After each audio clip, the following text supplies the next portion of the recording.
Hello viewers, অনেক দিন পর মাঠে এসেছি। আজ আমাদের মুসুর কলাইয়ের গাছ উখড়া হবে, তাই যাচ্ছি মাঠেতে। আর দেখতেই পাচ্ছ কত সুন্দর ধানের ক্ষেত। আর এই দিকেতে আমার মা কাকিমা আগিয়ে গিয়েছে, আমি ওনাদের পেছনেই যাচ্ছি। অনেক দিন পর মাঠে এসেছি, প্রায় 1 বছর পর। আর দেখতেই পাচ্ছ আমাদের এখানে মাঠটা কত সুন্দর। আমাদের এইখানে এটা মাঠ বলে না, জোলা বলা হয়। আমাদের এইখানে সরষে, ধান, কলাই, আলু সব ধরনেরই চাষ হয়ে থাকে। মাঠে আসলে আমার একটু ভয় লাগে বেনাবন দেখে, জানি না কি রয়েছে এর মধ্যে এটা ভেবে। তো তোমাদের ওইখানে কি কি চাষ হয় অবশ্যই কমেন্ট করে জানাবে।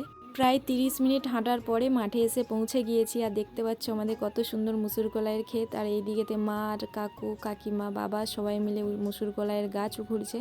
আমিও তাদের সাথে একটু কাজে লেগে পড়েছি। আর দেখো কত সুন্দর গাছে শুটি হয়েছে। আমি আর দাঁড়িয়ে থেকে কি করব, আমিও কাজে লেগে পড়লাম। তেমন একটা পারি না, তবুও যতটা হেল্প করা যায়। সবাই মিলে কাজ করলে একসাথে বোঝাই যায় না কখন কাজটা কমপ্লিট হয়ে যায়। তো আমাদের কলাই উখড়া কমপ্লিট, বাবা আর কাকা প্যাক করছে। আর এই দিকেতে জমির মাঝে যেই সরষে গাছগুলো ছিল সেগুলো উখড়ে নিচ্ছি। আর এই দিকেতে কাকিমা বলছে, পড়াশোনা করে এইসব কাজ করছিস?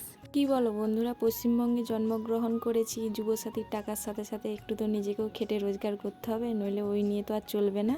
দেখো অদক্ষ শ্রমিক হলে হাতের কি অবস্থা হয়। একদিন মাঠে গিয়েছি বলে বাড়ির লোক সুযোগের সদ্ব্যবহার করে নিচ্ছে, সব কাজ আমাকে দিয়েই করাচ্ছে। তো তোমরা ভিডিওটা কে কোথা থেকে দেখছো অবশ্যই কমেন্ট করে জানাবে। আমার ভিডিও ভালো লাগলে অবশ্যই লাইক শেয়ার করে দেবে। যাই হোক, এবার বাড়ি যেতে হবে, নইলে শিয়াল বেরিয়ে যাবে। তো তোমাদের সাথে দেখা হচ্ছে পরের ভিডিওতে।